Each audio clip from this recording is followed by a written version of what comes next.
equipe de jornalismo da Mais FM apresenta Programa Goiás é Notícia. Acontece no nosso estado, nas nossas cidades. O que está na boca do povo goiano, você acompanha aqui na Rádio Mais FM. No ar, Goiás é Notícia. Edmar Silva.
Pois é, nós estamos começando mais um programa, agora sim, o Goiás é Notícia, mais um programa aqui da grade de jornalismo da Mais FM, com a participação de Antônio Gomide, Henrique Morgantini e convidados, né, quando a gente tem convidados, naturalmente. É isso aí, bom dia, Morgantini. Convidados é você, nosso ouvinte. Você é nosso convidado de todos os dias, é isso aí. Bom, então é isso aí, bola pra frente. Por falar em bola pra frente, hoje tem Mengão, né, Morgantini? Você tá com expectativa boa? Hoje quem é muito bom dia a vocês, bom dia a todo o vídeo, bom dia a todos os nossos amigos aí que acompanham a Rádio Mais FM e o programa Goiás é Notícia. Hoje entra em campo o Flamengo e com o Flamengo mobiliza-se a maior torcida do Brasil. Porque a maior torcida do Brasil, todo mundo sabe que é a do Flamengo, mas é a torcida de um time. Mas a maior torcida é o do famoso anti. É o contra. Entendeu? Então, toda aquela nação que é flamenguista, os 35 milhões de estimativos do IBGE. Penade? É do Penade? Quando é o contrário, ou seja, os 170 milhões de brasileiros que acompanham o futebol, que não são Flamengo, são contra. Está aqui ao meu lado um que hoje vai fazer como fez ontem.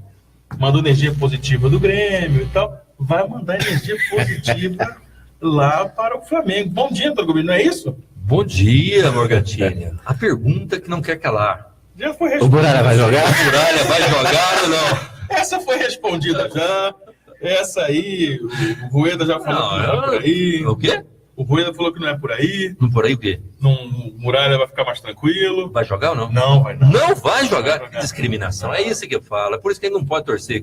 Porque um negócio desse é uma discriminação muito grande, né? Qualquer jogador pode ter falhas, né? E eu acho que o caminho não é discriminar. Né?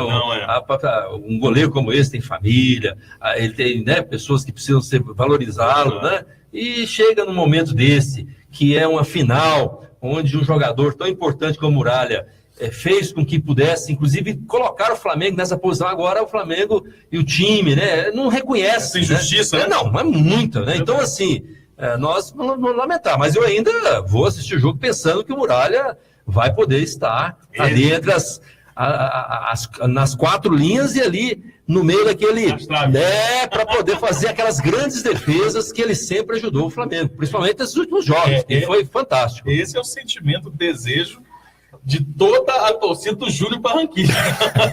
Que isso realmente aconteça.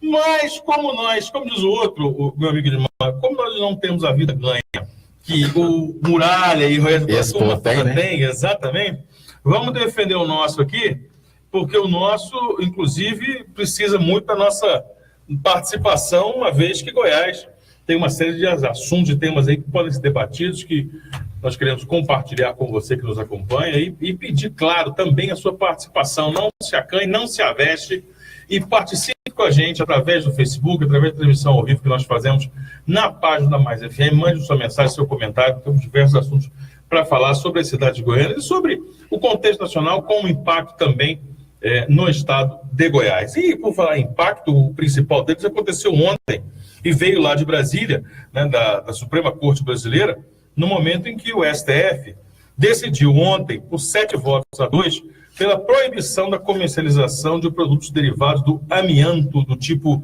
crisotila, que é usado na construção principalmente de telhas e de caixas d'água. O amianto desse tipo, crisotila, é a única substância, na verdade, a única substância reconhecidamente cancerígena que ainda era permitida no Brasil. Bom, isso nos interessa por quê, Antônio Gomide? Porque o anúncio causa um impacto direto numa das maiores minas de amianto do mundo, às vezes chamada até de a maior do mundo, que fica na cidade goiana de Minaçu. Para você ter uma ideia, a cidade de Minaçu perdeu nos últimos 2 anos mais de 10 milhões de reais em arrecadação, segundo os dados, inclusive, oficiais do estado de Goiás, por conta aí das sanções, da diminuição da produção em relação ao amianto tipo crisotila. Uma cidade, Antônio, que foi criada em torno de um produto, criada em torno de uma fábrica, né, de uma indústria, e que agora se vê numa situação na qual precisa se reinventar. É verdade, é uma decisão que já vinha se arrastando, né? Algo que há muito tempo tem uma disputa em área de saúde, porque o amianto, ele realmente é cancerígeno, né? E toda aquela película que solta na exploração dele, né? Que gera uma nuvem, né? de película, aquilo ali, o trabalhador respirando, tem problemas sérios, principalmente problemas dos pulmões, né? E doenças ligadas a parte da movimentação desse amianto na mineração. E eu tive a oportunidade, Morgantini, de poder, inclusive, conhecer a cidade de Minaçu, quando a Sama, que é a empresa que explora esse amianto lá em Minaçu, ela era superior, a estrutura que tinha a empresa Sama era maior que a estrutura da cidade. Né? Então, eu tive a oportunidade, por exemplo, em 1984, de poder visitar a cidade de Minaçu, onde era a indústria, onde nós tínhamos ali a exploração do amianto, tínhamos residências, tínhamos lá dentro cinema, tínhamos lá dentro da empresa padaria, supermercados e casas, né? E tinha uma grade, né? Para você entrar lá, você tinha que passar numa guarita, né? Deixar, identificar e tal. E a cidade do lado da empresa. A cidade não tinha energia elétrica, a energia elétrica era no motor, não tinha padaria, não tinha... Ou seja, para fazer as compras, a pessoa tinha que pular lá dentro, comprar e voltar. E tinha que levar, inclusive, a identidade para ir lá comprar. Então era muito engraçado, porque a cidade da qual os trabalhadores foram para lá, e que eram pessoas que não moravam dentro ali daquela vila da Sama, mas que eram trabalhadores que trabalhavam lá e voltavam para a cidade. E que a infraestrutura da cidade, e ali não tinha asfalto, não tinha, quer dizer... Então, assim, eu tive a oportunidade de conhecer. Hoje é diferente. Apesar da Sama fazer e continuar sua exploração, já diminuiu muito, até porque essa política em relação ao amianto, nós temos aí umas grandes indústrias, né, que entraram, que são as fibrosintéticas, né, que vêm substituindo aquelas telhas, Eternit, vêm substituindo essas telhas que eram fabricadas de amianto. Então, com a nova tecnologia, cada vez mais esse amianto, ele, na parte jurídica e nesse questionamento com relação à saúde do trabalhador, ele foi se agravando mais, a ponto de chegar ontem no Supremo Tribunal Federal e agora ser banido, né? Agora ele vai ser proibido. Ou seja, toda a exploração ou toda aquela utilização de telhas Eternit e outros equipamentos, né, feito de amianto, caixa d'água, por exemplo, né? A caixa d'água, as telhas, tudo isso será, nesse momento, banido. Então, eu vejo que a própria cidade, ela também, nesse tempo, de 83 até 2010, ela se preparou também para poder viver o outro momento. Hoje, a cidade de Minasul, ela depende, obviamente, e tem os seus recursos, as suas receitas em função dessa exploração, mas eu não tenho dúvida que a própria indústria, em função dessa legislação que já vinha correndo há alguns anos, no sentido de proibir o amianto, ela também foi se readaptando e diminuiu muito, né? Ali que tinha 1.500, 2.000 trabalhadores, hoje lá existe 200, 250 trabalhadores. Então, já não será aquele impacto como aconteceria se tivesse banido há 20 anos atrás, que seria realmente uma catástrofe muito grande. Mas é uma perda muito grande para a cidade de Minasul e, né, queremos crer aí que a cidade ela continue tocando barco, tendo alternativas e criatividade para ter receitas e poder aí fazer dentro daquilo que a cidade realmente merece, condições, né, de ter. Ali, naquela região, Morgantini, é uma região que nós temos ali a usina, por exemplo, do Vaca Brava, nós temos essas siderúrgicas ali perto, né, que são usinas que ajudam, inclusive, aquela região, que é ali do Rio Maranhão, com o Rio Canabrava, ou seja, é uma região muito rica em água, e tem utilizado desses benefícios naturais para também cumprir um papel importante no aumento da receita daquela região. Então, são alternativas que estão sendo criadas e, obviamente, com esse banimento e praticamente a extinção da SAMA, que é a empresa que vai explorar, precisa criar essas alternativas mesmo. É importante lembrar também que o amianto não é o problema, é um tipo específico de amianto, que é esse que é usado, o que abre ainda espaço para que possa haver uma adaptação, como você falou, né? Esse tempo todo, essa discussão não é nova, não pegou ninguém de surpresa. O mercado mundial já vinha fechando as portas, o Brasil era um dos únicos pontos, justamente pela sua alta produção. Então já houve um tempo, certamente esse tempo foi usado pelas empresas, pelas indústrias de beneficiamento aí do amianto para poder se adaptar. Só por uma curiosidade, não sei se você sabe como é que por que isso contamina o trabalhador. Eles colocam dinamites dentro das pedras e explode. E quando explode, ali vira como se fosse pluma. Fica totalmente coberto, onde faz a explosão, totalmente coberto como se fosse películazinhas no ar, assim, plumas no ar. E o trabalhador que vai ali fazer aquilo ali, ele vai respirando, mesmo com máscara e tal, aquilo ali foi condenado exatamente porque aquilo entra no pulmão e faz ali, vai virando doenças crônicas, né? Não só de pneumonia, mas outras doenças aí pneumológicas, mas que tem toda uma comprovação. A SAMA jura, e eu já acompanhei isso também, ela tem acompanhamentos médicos, que jura que não é isso que faz com que cause os cânceres e outras situações em relação aos pulmões e as doenças do trabalhador. Mas outros também juram que, em função desse trabalho, que causaram todos esses problemas trabalhistas e em função das condições de trabalho e também da situação do próprio minério. Então, eu falo isso só pela particularidade, né? Mas que é interessante que, nesse momento, com a decisão do Supremo Tribunal Federal, realmente essa questão ela fica liquidada, né? Para que realmente não tenha qualquer tipo de exploração mais de amianto no Brasil. Antônio, tem um jogo, claro, como tudo, há um jogo de interesses aí, e claro, nesse caso, como você muito bem explanou, há também uma questão importante de saúde pública.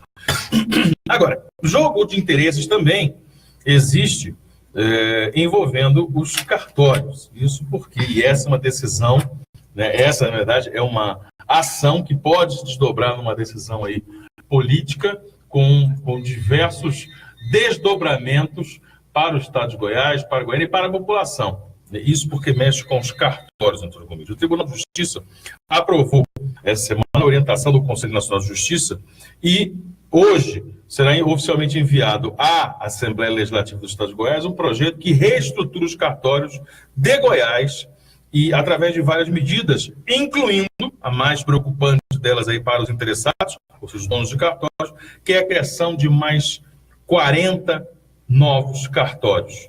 A medida atinge cidades como Goiânia, Senador Canedo e Trindade.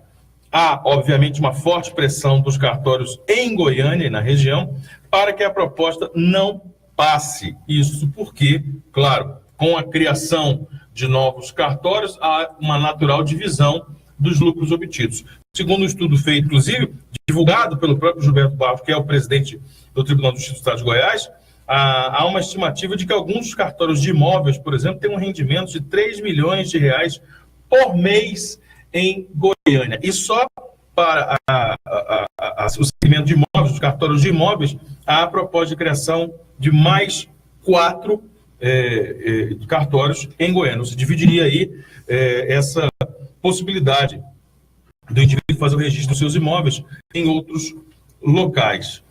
Uma matéria que hoje o Popular traz, inclusive, ainda desdobrando sobre esse tema, é de que, segundo o próprio desembargador, que está aí à frente disso, fez negociações, fez conversas com o Fernando Marconi Perillo e coordenou esse processo todo, cresce em Goiás o número dos chamados contratos de gaveta. Isso porque as pessoas envolvidas na negociação se sentem mais confortáveis em fazer contratos diretos, pessoais na confiança, do que ter que gastar rios de dinheiro, literalmente, porque é caro, nos cartórios. Essa sim é uma queda de braço danada, doutor Gomide. E vai estar na Assembleia Legislativa, né? Eu acho interessante porque, à medida que manda esse projeto, ele abre o debate. Então, está apenas começando essa história. É um jogo de interesse econômico muito forte. Quem tem cartório hoje não quer, obviamente, que amplie os cartórios nas cidades. Eu não vi nessa notícia cartórios novos para a nossa cidade de Anápolis, né? Mas temos aí alguma ampliação. E isso é a definição do Ministério da Justiça, porque eles olham em termos da população. Então, quantos mil habitantes, então divide tanto, então quantos cartórios, ou seja, isso é algo que vem para Goiás. Isso é uma decisão do Ministério da Justiça e que acontece em todos os estados, né? Exatamente dividido pela população. O importante é que, tomara que com essa lei e tomara que com a implantação de novos cartórios, possa facilitar realmente para o usuário, né? Agora, o problema não é a quantidade de cartório, Morgantini. O problema são os valores, né? Quer dizer, não adianta colocar 3, 4, não é porque eu não tenho acesso, é porque está muito caro, né? Sempre foi muito caro, né? O trabalho feito num cartório, transferência de um imóvel, com relação ao espólio, algum tipo de ação familiar, um Deus nos acuda, porque o preço que se cobra para fazer uma revisão, para se fazer ali uma planta, ou pelo menos para olhar, ou para pegar uma segunda via, são situações assim que você fala, quem é que definiu esse valor? Né? Então, esse tal da tabelinha do cartório é que assusta todos nós. Então, eu entendo que essa decisão do Ministério da Justiça ela vem apenas para dar mais acesso, né? Poder possibilitar às pessoas, quem está fazendo a transação de imóveis, ou mesmo a questão familiar, ou mesmo as situações cartoriais, obviamente melhora o acesso, mas eu vejo aí que é preciso realmente acompanhar exatamente a definição e como essa tabela é discutida para a sociedade e quem realmente, do órgão superior, pode interferir para que essas tabelas realmente possam ter um critério mais justo naquilo que se faz na prestação de serviço ali dentro. Quer dizer, a nossa expectativa agora, então, como você disse, é que o debate foi aberto, né? O debate chegou à Assembleia e aí os deputados goianos vão poder colocar diversas questões, inclusive, certamente, uma delas, a principal delas deve ser essa, a questão dos valores. Porque se nós imaginarmos aí a ampliação de 40 cartórios, como nós estamos tratando aqui na informação repassada aos órgãos de imprensa, vai interessar aos 40 novos donos de cartórios, vai interessar aos atuais donos de cartórios dessas regiões, que vão perder já os rendimentos que têm, certamente porque vamos ser divididos, mas o grande protagonista, o grande interessado, que é a população, que é o usuário desse tipo de serviço, muitas vezes obrigatório, né? Muitas vezes não. É obrigatório em determinados casos, como legal, mas é por lei. Né? Por lei, não tem opção de não ir a um cartório, né? Então, como nós decisivamente temos que estar num deles, não vamos ser contemplados por enquanto, porque a principal questão é essa que você levantou mesmo. Nós vamos continuar ainda pagando o preço de um carro para registrar um imóvel, por exemplo. Quer dizer, vai continuar ainda com essa exorbitância para, grosseiramente resumindo, para arquivar um documento. Quer dizer, é preciso sim que a gente repense essas questões no país. E outro, né? O aumento e a tabela que é feita no cartório não é discutida com quem? Né? Com quem da sociedade? Por exemplo, você vai aumentar o IPTU da cidade, você leva essa lei para a Câmara Municipal para ver, inclusive, valores. Tem um parâmetro. Né? E aí você tem uma referência de uma inflação, o cidadão já está aguardando. Agora você chega no cartório, vai fazer uma transferência do imóvel. O imóvel vale quanto? É isso. Ali é um valor que você não está nem aguardando, você até assusta. O que o cidadão faz? Ao invés de ele passar aquilo ali, aquele valor que ele está passando, obviamente o cartório tem que passar aquela receita também para o município. A questão do Estado tem que passar para o Estado, ou seja, é receita para o município, é receita para o Estado. O cidadão, como muitas vezes ele acha que está muito caro, e aquilo às vezes até é assustador para ele faz o contrato de gaveta, guarda lá. Perde quem? Perde a sociedade.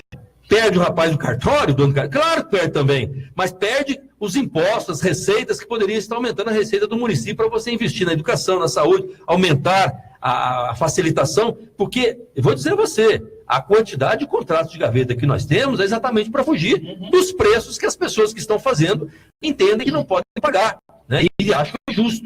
Então, se tivesse, e realmente com esse projeto que está na Assembleia Legislativa nesse momento, que é uma decisão do Ministério da Justiça, mas se essa conversa ela abrir a ponto de poder criar parâmetros onde seja mais transparente essa forma de fazer essa tabela, ou pelo menos envolver o município, aquele que é o interessado, que é aumentar a receita do município, e também o Estado, não tenha dúvida que isso vai melhorar para acabar com os contratos de gaveta. Todo mundo gosta, obviamente, de ter a sua escritura daquilo que comprou e mais, registrado, né? Aquela famosa frase do cartório: se não é registrado, não é dono. É dono. É dono quem registra, mas é verdade. Todo mundo aqui já tem uma experiência, já teve, ou conhece alguém que teve experiência de não ter o dinheiro. Fazer uma transferência no caso do imóvel, eu não tenho. Eu não estava imaginando que acontecer isso. Quer dizer, é sempre uma questão complicada. Nós vamos ao nosso intervalo para o nosso primeiro apoio cultural e voltamos para a segunda parte, daqui a pouco, do Goiás Notícias. Aguenta aí.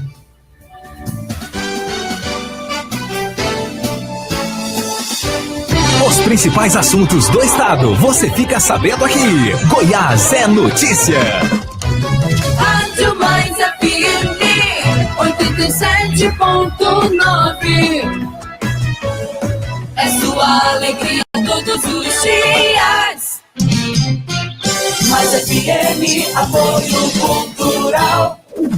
Atenção! A popularidade do rádio é imbatível. Se seu objetivo é tornar sua empresa ou marca conhecida, então o rádio é o lugar certo. A abrangência de público de todas as classes sociais, a instantaneidade de veiculação e o baixo custo publicitário não deixam dúvidas de que o rádio é a melhor opção. Para vencer a concorrência, mostre-se.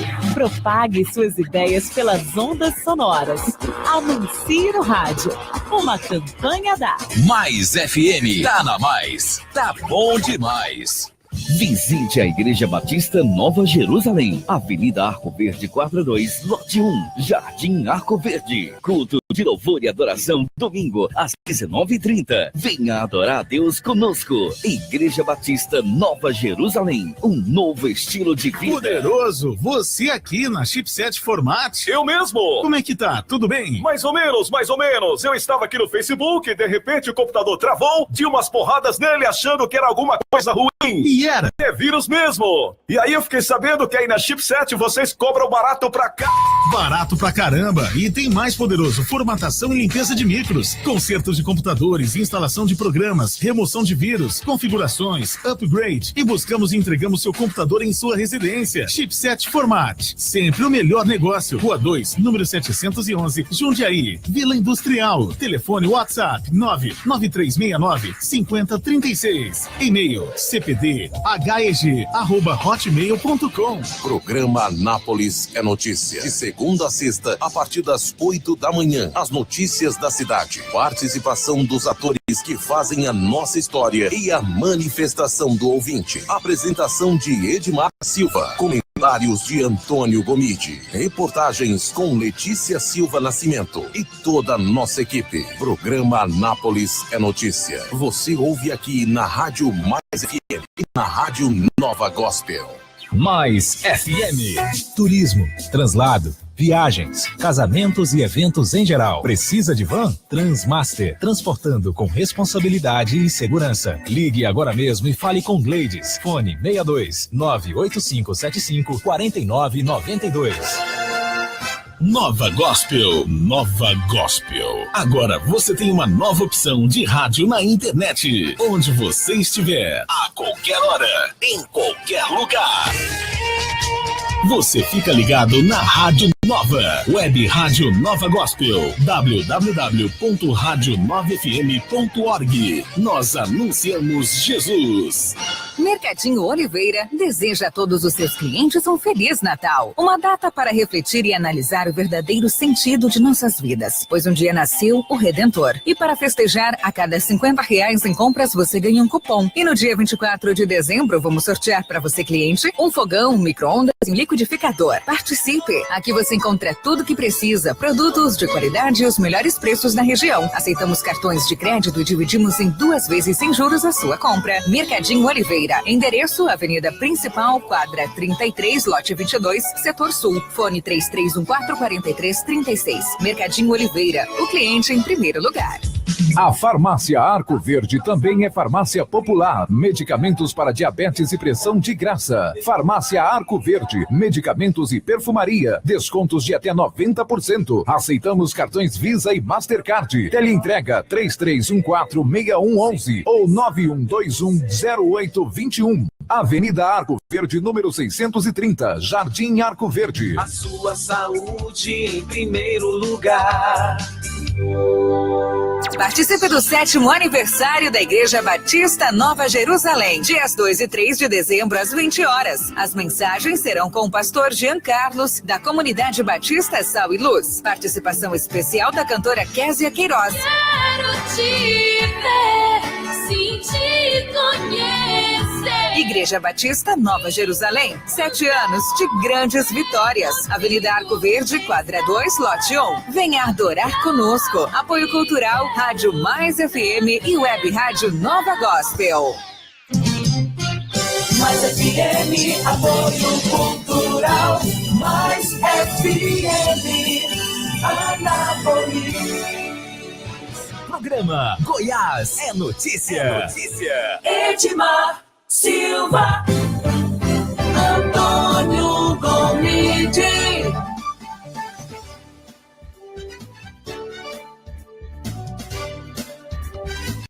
Estamos de volta para o segundo bloco do programa Goiás é Notícia, trazendo para você as principais informações do que acontece no dia. Aí o Bergantinho agora já está me ajudando aqui na mesa, que assim, é bom que ganha 3 salários, né? Não, esse não, tudo não está naquela negócio da lista do PNAD lá dos menos do salário mínimo. Exatamente, não, eu estou preocupado que eu estou entrando naquela famigerada lista dos caras que trabalham por hora. Isso aqui não falta para você falar. Não sei se vocês viram no relatório, isso é um tema interessante, mas o relatório nacional que soltou aquela informação terrível de que milhões e milhões de crianças trabalharam, né, praticaram o crime, inclusive federal, do trabalho infantil, mas igualmente assustador é a revelação de que metade dos brasileiros que trabalharam em 2016 tiveram rendimentos menores do que o salário mínimo, justamente por causa da informalidade, por causa do famoso bico.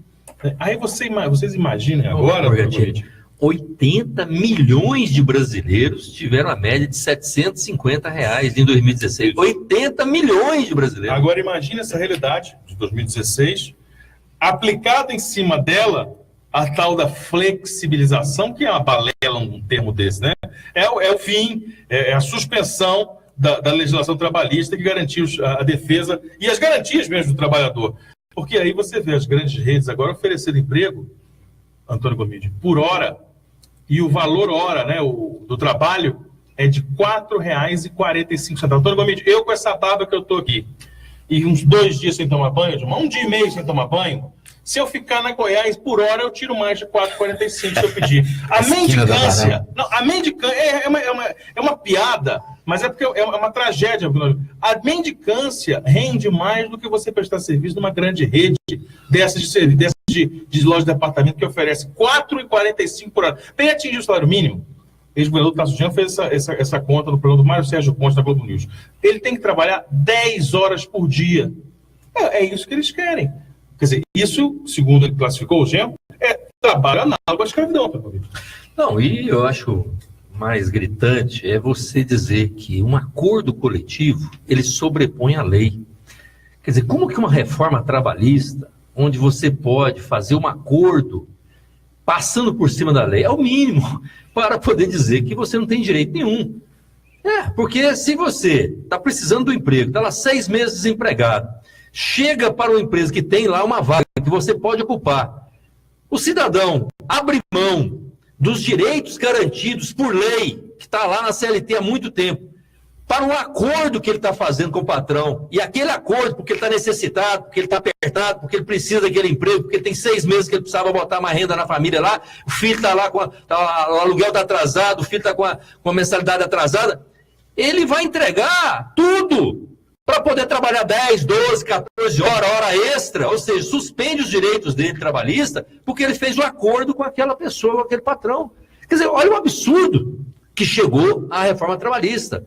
Qualquer acordo coletivo sobrepõe a lei. Está lá escrito isso, nesses termos. Quer dizer, então, isso mostra que essa discussão de reforma, seja trabalhista, seja previdenciária, ela vem no bojo exatamente disso do que essa pesquisa nacional domiciliar, do PNAD, avalia. Né? Nós estamos fazendo cada vez mais um grupo de 1% que recebe 27, 28 mil por mês, que aconteceu em 2016, 1% do povo brasileiro recebe 27 mil reais por mês. 80 milhões de brasileiros em 2016, a média do seu salário foi R$ 750 reais. Então, a reforma trabalhista que aconteceu esse ano, que entrou em vigor agora em novembro, vai apertar ainda mais essa e fazer essa diferença ainda ser maior. Ou seja, quanto mais diferença econômica entre as pessoas, mais violência num país, numa cidade. Esse é um cenário lamentável e é preciso que a gente faça a reflexão, porque é do interesse de quem quer que essa roda econômica gire, essa história do mercado, que o trabalhador esteja cada vez mais necessitado de trabalho, necessitado de renda. Porque quanto mais desesperado, mais um pior negócio ele é capaz de fazer. Gandino, quem está fazendo a discussão da Previdência? É o trabalhador ou é o governo Temer? Que dia que você viu um trabalhador que tem carteira assinada, que recolhido a sua Previdência, o trabalhador recebe o seu salário mínimo e é recolhido no final do mês, se ele quiser ou se não quiser, ele tem que pagar a Previdência, já é recolhido lá na fonte. Então ele já recebe o salário dele com a Previdência descontada. Então quem é que está questionando se precisa ou não de reforma da Previdência? O Temer, é o grupo do Temer, são os banqueiros, são os devedores da Previdência que estão discutindo Previdência nesse momento, querendo mudar a aposentadoria do trabalhador. Então é isso a diferença, é isso que a pesquisa que foi publicada ontem coloca com muita clareza. Esse mapa é um mapa da desigualdade. E a reforma da Previdência, ela vem ajudar quem? Aos devedores, aos grandes devedores, que são os grandes empresários que vivem pegando dinheiro aí subsidiado do governo federal, os grandes bancos que realmente não pagam a Previdência, que tem uma dívida enorme com o país, e aí o Temer, com o seu grupo, tenta buscar uma saída através da mexida exatamente no salário e na aposentadoria do servidor. Basta aqui nós ressaltarmos.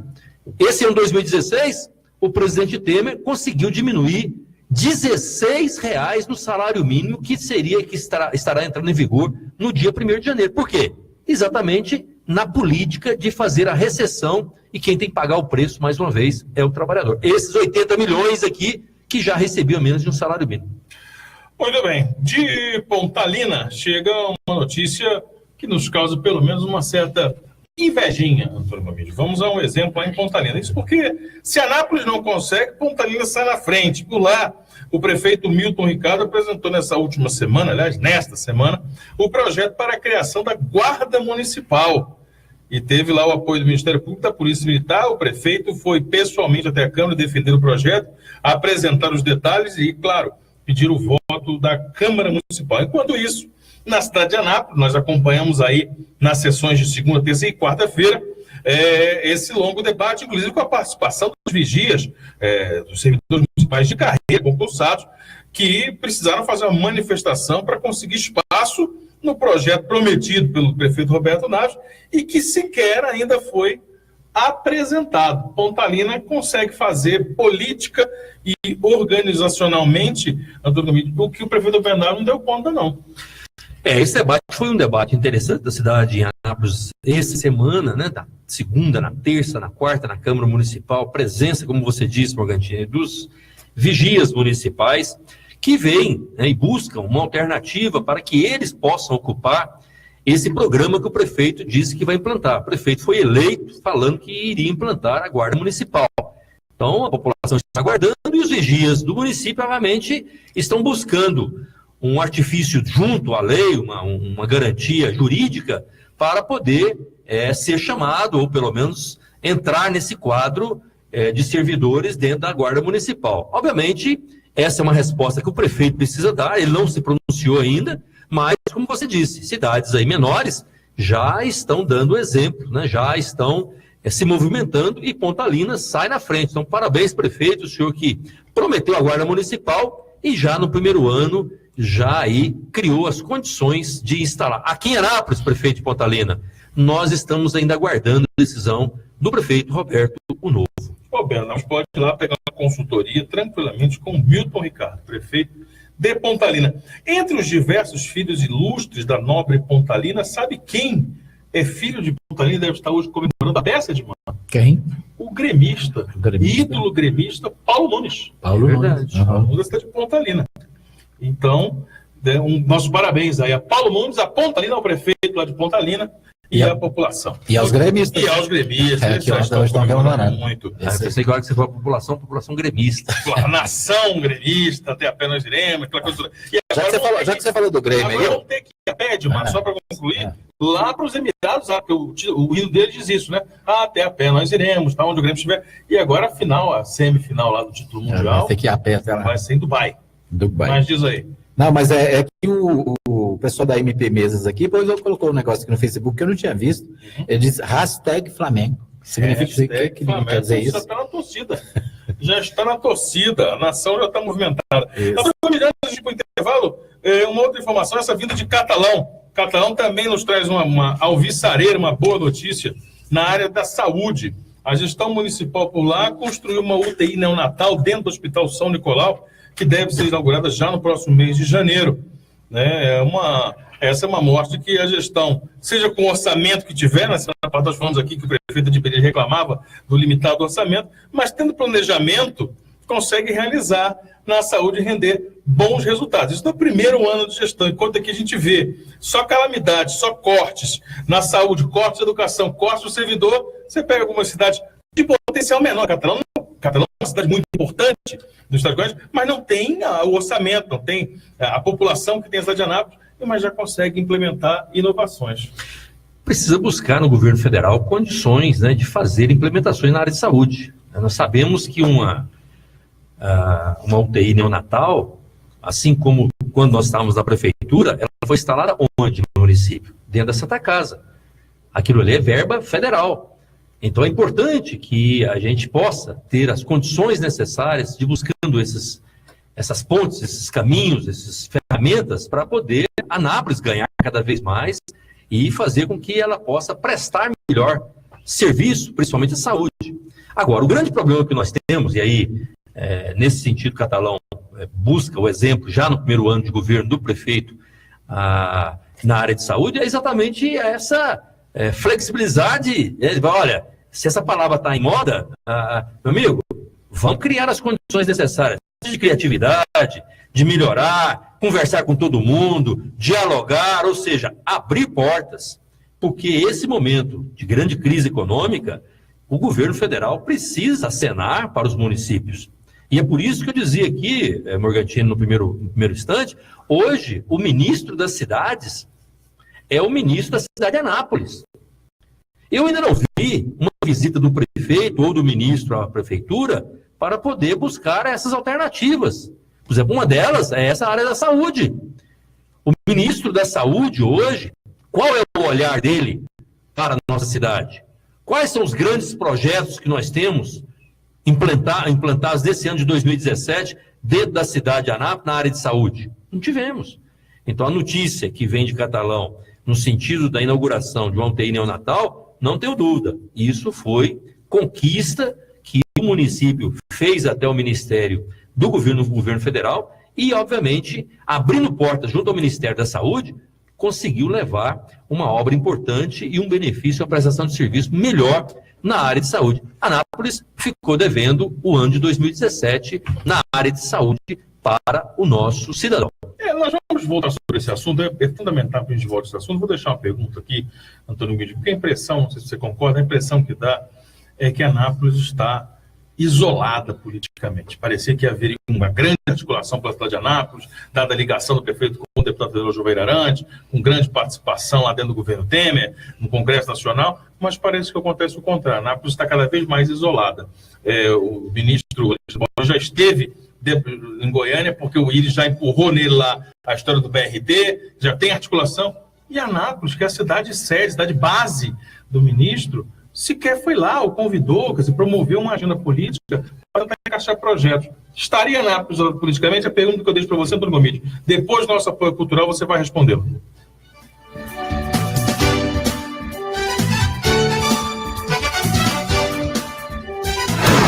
Goiás é notícia. Mais FM. Mais FM, apoio cultural. Anuncie no rádio. A publicidade no rádio tem menor custo e maior alcance, sem contar a rapidez da veiculação sonora, o que garante que o anúncio no rádio é um investimento de resultado imediato. Quantas pessoas não se mudam para a sua cidade todos os anos? Essas pessoas são potenciais novos consumidores e elas também ouvem rádio. E o seu objetivo é atraí-las. Vença a concorrência, expondo o seu produto ou serviço aonde todos terão acesso. Anuncie no rádio. Uma campanha da Mais FM. Visite a Igreja Batista Nova Jerusalém, Avenida Arco Verde 42, lote 1, Jardim Arco Verde. Culto de louvor e adoração, domingo, às 19h30. Venha adorar a Deus conosco. Igreja Batista Nova Jerusalém, um novo estilo de vida. O melhor festival de música sertaneja do Brasil, pela primeira vez em Anápolis. Eu fiz aquilo, não trabalho com você. Cerveja Caipaba apresenta Festeja Anápolis. 1º de dezembro, sexta-feira, no novo Parque de Exposições. Marília Mendonça, Zé Neto e Cristiano, Luísa e Maurílio, Cléudiva. Garanta já o seu ingresso. Pontos de venda: Nobel Eventos, Shopping Nova 44, bilheteria oficial Ana Shopping, Detroit, Fórmula Academia, Import Stock, Visótica, vendas online, bilheteriadigital.com. Informações e vendas de Bangalô, 30987666. Festeja Anápolis. 1º de dezembro, sexta-feira, no novo Parque de Exposições. Que isso? Desfilar com essa otária, vem. Realização Nobel Eventos e Workshop. Patrocínio Catuaba da Raça. Tá na Mais, tá bom demais. Estude Teologia no Seminário Batista Centro-Norte Goiano. Informações pelo e-mail saulonascimento@ual.com.br. Seminário Batista Centro-Norte Goiano. Coordenação geral: Pastor Saulo Batista do Nascimento. Recado importante. Atenção, você homem com mais de 45 anos. Não se esqueça de procurar um médico para fazer o exame de próstata.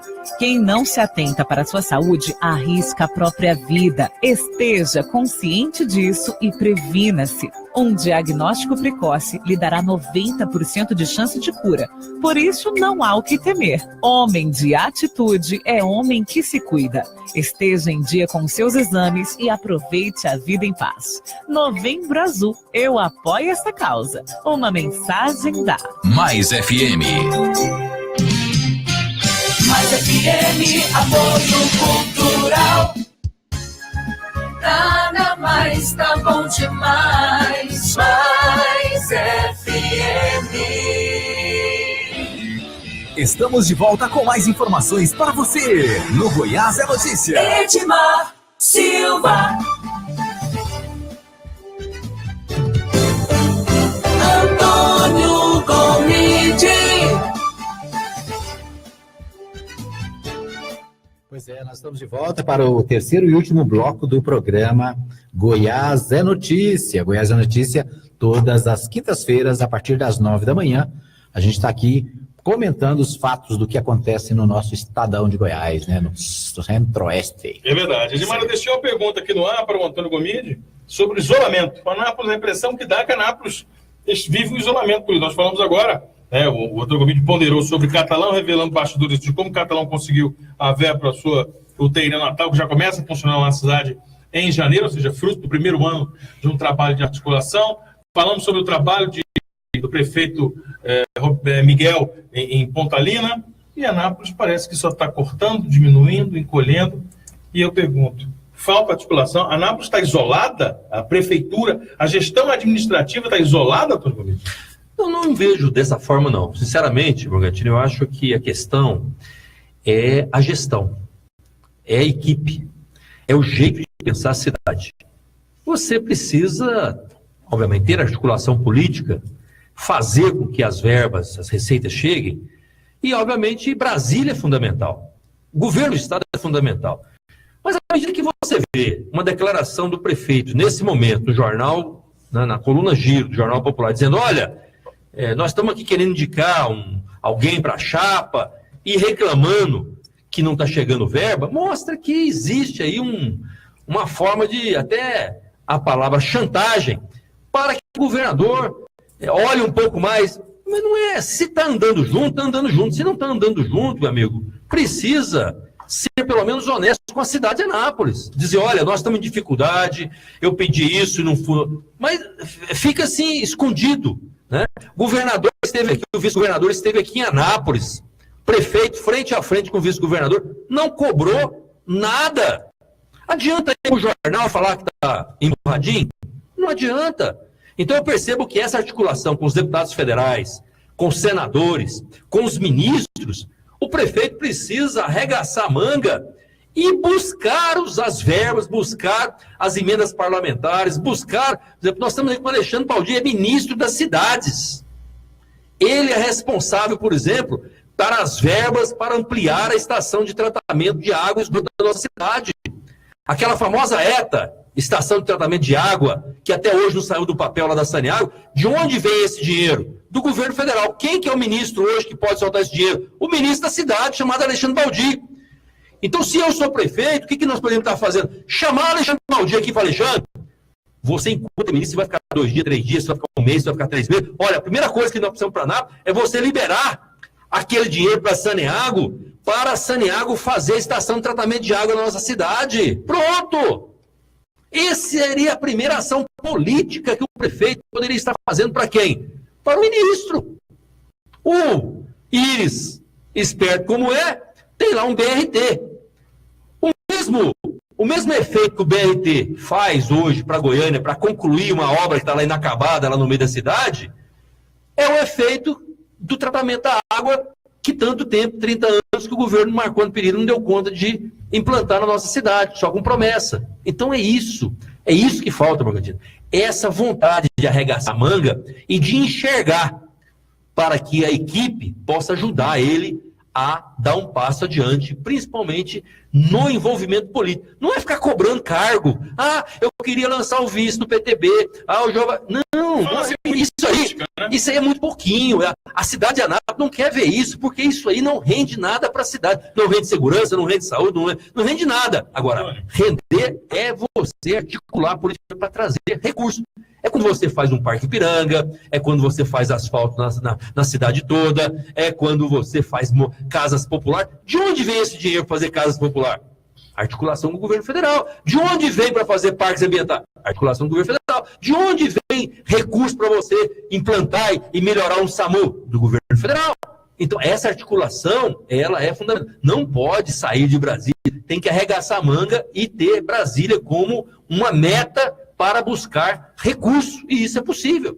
Tudo bem, o Wildemar Marinho nos participa aqui com uma opinião, e ele diz o seguinte, um abraço aí para o Wildemar já pela participação, ele diz o seguinte, pessoal, vocês estão falando de Catalão sobre a UTI neonatal, a diferença é que Catalão tem prefeito ao contrário de Anápolis. Agora, Antônio Gomide, vamos falar sobre essa história com mais detalhes. Você falou esse negócio de ficar emburradinho, é um mimimi danado. Mas você falou uma coisa interessante. Parece que o tempo todo fala-se em política, em política eleitoral. Não fala-se em políticas públicas, não fala-se em política para se construir alguma coisa. Como você disse, que a população espera segurança, educação, inovações da saúde, né? Mais lazer, preservação ambiental. Não se fala nisso, mas fala assim, olha, que bom o PTB com esse prestígio todo, o Anápolis, indicou o Francisco Pontes. E o que o Francisco Pontes trouxe uma ponte, pelo menos, Edmar? Nem isso trouxe. Porque não está lá para isso. Nem uma pinguela. Nem a pinguela. Tá, inclusive a CIA está na cola dele para ele resolver as histórias dele lá. Mas, enfim, cadê o desdobramento disso? Mas vamos falar sobre a história do PTB. Porque desde ontem, e culminou com a edição de hoje, Jornal Popular, do Giro de Popular, da coluna Giro lá do Jarbas Rodrigues, desde ontem vem a movimentação dizendo que o PTB está chateado, que o PTB está incomodado com o governo, que Anápolis está chateada, que o Roberto Naves não está satisfeito, que o Henrique Arantes vai criar o Centrão lá na Assembleia Legislativa, que o Henrique Arantes pediu vistas e vai emendar os projetos para atrasar a vida do Marconi. Parece que a Anápolis está sendo usada para fazer manobra política e não defender os próprios interesses. Olha, usa lá a Anápolis, através do prefeito nosso, para botar pressão e passar raivinha no governo, para ver se ele libera alguma coisa aqui para a turma do Juvaí. Essa palavra chama chantagem. Pronto. Essa palavra chama chantagem. Aí culmina hoje, Antônio, para concluir, culmina hoje, Antônio Gomide, com uma fala confusa, um chororô danado do Roberto Naves, na coluna Giro, dizendo que está insatisfeito, fazendo bico. Não, que história é essa? Mas, Morgantini, isso já tinha acontecido com a questão da água com a Saneago. O prefeito chamou aqui o presidente da Saneago, Jales Fontoura. O Jales Fontoura veio aqui e apresentou um projeto para dizer, olha, nós podemos fazer isso, podemos fazer aquilo, para não faltar água. No mesmo dia que ele estava apresentando isso aqui, o prefeito saiu daqui e foi visitar Catalão para ver a questão da municipalização. Ora, o que ele está fazendo? Quem, né, um governo olhando para o prefeito Roberto Naves, olha, se ele está chamando aqui para a gente para conversar, para fazer os investimentos da Saneago aqui na cidade, e ao mesmo tempo ele está indo lá em Catalão buscar informação de municipalização, o que ele está querendo? Ora, fazer chantagem. Ele está conversando com a gente aqui, mas dizendo o seguinte, ó, se tomar cuidado aí, não, ou seja, isso é fazer jogo, isso é jogar com o governo. Se o governador percebe isso, como percebeu, claro, ele já vai ficar olhando para o prefeito e falar assim, olha, esse é do grupo, esse joga no time, ou esse quer fazer jogo com a gente? É isso, as pessoas não são bobas, as pessoas notam, as pessoas percebem. Então, enquanto o presidente da Saneago estava aqui discutindo, o prefeito estava em outro canto olhando outra coisa. Ou seja, não queria somar força com aquela força-tarefa que estava sendo feita pela empresa. Então, precisa chegar para a empresa e falar assim, vamos romper, nós não queremos mais isso, não vou aceitar. Não, ele conversa daqui e bota o pé do outro lado da pinguela. Mesma coisa está fazendo agora. Ele vem aqui, abraça o vice-governador Zé Hérito, fala que está tudo bem, solta foguete, leva o pessoal, lança o Goiás na frente social, fala que está muito bom, que isso é a maravilha. Aí manda o repórter e vai lá no Giro e fala, mas não estamos satisfeitos não, né? Nós estamos aqui, se não fizer isso, nós vamos fazer isso. Ou seja, ameaçando. Ameaçando o quê? Então fala para o governador, estava aqui na frente, fala, governador, esse negócio que o senhor está fazendo aqui em Anápolis hoje, nós já fizemos há 10 meses atrás, não resolveu nada. Agora, Morgantini, convenhamos também, né? O prefeito tem um pouco de culpa nisso aí. O governador disse aqui, o vice-governador deu entrevista e disse aqui que se o prefeito tivesse feito apenas 1 ou 2 projetos, o dinheiro já teria saído. Como o vice-governador disse, olha, tem cidades, aí tem mais de 70 cidades, que fez um projeto só, nós já liberamos dinheiro. E aí ele falou um absurdo. O vice-governador disse, olha, o prefeito fez aqui uns 8, 9 projetos, e nós vamos aí fazer umas parcelas. 5, 6, até 10 parcelas para poder liberar o dinheiro. Agora você pensa se essas obras, esses projetos que o prefeito está pedindo ao governador saírem em parcela no ano eleitoral. Né? Isso vai ser questionado até a legalidade, né? De poder liberar, quer dizer, a oposição ano que vem vai até questionar se vai poder liberar esses recursos no momento da eleição, claro, porque esses convênios no momento da eleição, você não pode colocar dinheiro e investimento do jeito que é feito no ano que não é eleitoral. Até isso vai dar problema para a cidade. Agora, o prefeito Roberto Naves, como eu disse que ele tem um pouco de culpa nesse, ele colocou o projeto, sabe de quê? De quê? De feirão. O feirão do bairro de Lourdes caiu, em vez do prefeito levantou o feirão em 60 dias. O prefeito foi para a Câmara Municipal e disse, olha, no primeiro quadrimestre, nós tivemos um superávit de 45 milhões. Será que não sobrou 1 milhão para fazer aquele feirão? Levantar o feirão, que é uma necessidade que já existia, colocar ele em dia lá, falar, vamos levantar o feirão rapidamente aqui. Não, ele fez um projeto e mandou para o governo do estado mandar um dinheiro para ele levantar o feirão do bairro de Lourdes e o feirão lá da Alexandrina. Rapaz, se o prefeito não dá conta de levantar um feirão depois de um ano, você acha que vai ser o projeto do governo estadual também, que chegando e com parcelas de 6, 7, 10 parcelas, é que ele vai levantar o feirão, dependendo do dinheiro do governo do estado para levantar o feirão lá no bairro de Lourdes. Tá parcelado ainda, né? 10 vezes, 7 vezes. Casa Bahia. Então nós não podemos entrar nessa questão, porque esse tipo de situação, esses 10 milhões que o governo do estado prometeu para o município, deveria ser uma obra grande, algo que pudesse dar um impacto na cidade. Não, até o feirão, projeto de feirão que caiu, ele colocou lá no meio. Ora, se o prefeito estiver esperando o dinheiro do governo do estado para levantar o feirão do bairro de Lourdes, pode parar, ué, pode largar de mão. Ok. Adriana Pereira está lembrando aqui o seguinte, o governo de Goiás lembra de Anápolis, sim. Por exemplo, agora está tendo uma mega operação nas imediações lá do IAPC, e vários veículos apreendidos, né? Então, o governo lembra de mandar o pessoal... E outra coisa, vem o pessoal de Goiânia, que é para não conhecer ninguém aqui, né? Essa é a chamada operação arrecadatória, porque ela não tem qualquer função social de segurança pública. O Antônio Gomide, enquanto vereador, já participou desse debate na Câmara Municipal, que trata sobre isso. Ninguém em sã consciência pode ser contra a blitz, lei seca, para pegar bêbado, para pegar arma, pegar droga, pegar gente em situação com um veículo roubado, pegar criminoso, pegar foragido. Ninguém em sã consciência é contra isso. Agora, essa blitz aí, se eu passar, meu IPVET está em dia. Até o final do mês. Até hoje. Até hoje. Vou dar um dinheiro. Ainda bem que é hoje, né? Ainda bem que é hoje, não é amanhã.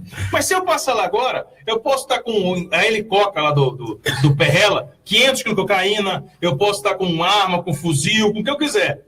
Se o IPVA está em dia, o que eu guardo para mim? Pode passar, professor. Parabéns, pode passar. Quer dizer, é uma blitz arrecadatória. É um dos grandes absurdos que acontece em Goiás, e Anápolis assiste a isso. O que me chama a atenção, o Antônio fala muito disso, o que chama a atenção é que o pessoal que tem acesso ao governador, os bajuladores, os parceiros políticos, os porta-vozes, eles vão em grupo de WhatsApp, eles vão em roda de conversa, grupo de rádio, e desce a lenha, e critica. Quando chega na frente do governador, igual o Roberto fez com o Antônio relatando aqui, parabéns, seu maravilhoso, hein? Que homem bom, hein? Não é isso que me revolta, Antônio. Eu não consigo entender essa ideia de você ser de um jeito na frente e a hora que tem oportunidade de poder colocar no jornal, você criticar. Porque o governador, mais do que ninguém, ele tem essa experiência e sabe da forma como se trata isso. E a pessoa, quando faz isso, obviamente, o próprio governador vai saber mexer com essas pessoas. Quantas e quantas pessoas não são desse jeito? Então eu vejo que Anápolis não pode ter uma presença na solicitação, em pedido, naquilo que pode exigir do governo do estado, precisa ter seriedade. Naquilo que fala, pelo menos o governador fala, olha, eu tenho um compromisso com a cidade. Agora, a forma como é tocado é como se fosse assim, não, se amanhã você não estiver com a gente, tudo bem, eu vou tocar do mesmo jeito. Quer dizer, e acaba passando uma imagem de quê? De um jogo. E a população não pode estar nesse jogo. Porque se fosse um jogo particular, um jogo de uma empresa, que a pessoa quer fazer uma disputa, né, quer implantar uma empresa e ele está fazendo um jogo para tentar ver como é que faz isso, como é que busca incentivos, tudo bem. Nós estamos falando de uma cidade onde tem 400 mil pessoas dependendo de saúde, educação, qualidade de vida, limpeza, energia elétrica, parques ambientais, moradia popular. Ou seja, não dá para brincar. Então quer dizer que se o governador não mandar esses 10 milhões aí, o prefeito vai romper e não vai conversar mais com o governador? É isso que ele está dizendo. Não vai. Ou seja, A hora que ele chegar na frente do governador, ele fala, governador, aquele negócio lá foi o jornalista que puxou muito, viu? Não é bem assim, não. Então, peraí, vamos ter mais seriedade, mais compromisso com a cidade e vamos buscar projetos importantes. Feirão que caiu não é projeto da governo do Estado, pô. É um absurdo. É um absurdo, quer dizer, falar que o dinheiro do Estado, para ter o feirão de novo, que está lá o feirão 400 anos lá no bairro de Lourdes, agora para ter um feirão de novo, porque caiu no início do ano, vai ter que ter se não vier o dinheiro do governo do Estado, não vai construir o feirão lá do bairro de Lourdes. Ah, para, né? Vai fazer um ano, né? Vai fazer um ano, é claro, o do Alexandrina também. Quer dizer, o prefeito em um ano não deu conta de levantar 2 feirões, não deu conta de levantar um feirão. Ok, chegamos ao fim, né, Edmar Silva? É triste a dor do parque, mas tá terminando. Boa. Bom, é isso aí. Então, nós encerramos. Com o compromisso de voltarmos na próxima, no mesmo horário, às 9 horas, na próxima quinta-feira. Ele aqui no mesmo bate-canal. É isso aí. Quero agradecer o pessoal que está participando com a gente aqui pelo Facebook, a participação da Priscila Moura Dourado, que aqui no finalzinho do programa fala sobre a questão dos 10 milhões, né, que a gente comentou aqui. Aliás, 10 milhões, nosso orçamento de Anápolis é 1 bilhão e quanto? 170 milhões, se eu não me engano. O que é 10 milhões em 1 bilhão, né? Ou seja, uma merreca, e mesmo assim, não chega. Isso está sendo usado como desculpa, né, para não fazer as coisas. Não fazer nada. Não fazer nada. Ok. Obrigado, então. Até amanhã, né? Amanhã nós temos a Voz de Anápolis, a partir das 9 da manhã. Obrigado, Antônio Gomes. Obrigado. Grande abraço a todos. Grande abraço. A gente encerra aqui o nosso programa desta quinta-feira, dia 30/11/2017, o programa Goiás é Notícia. Um abraço para você e até a próxima oportunidade. Você ouviu o programa Goiás é Notícia. Agradecemos a sua participação. Voltaremos na próxima semana, neste mesmo horário. Sem esconder.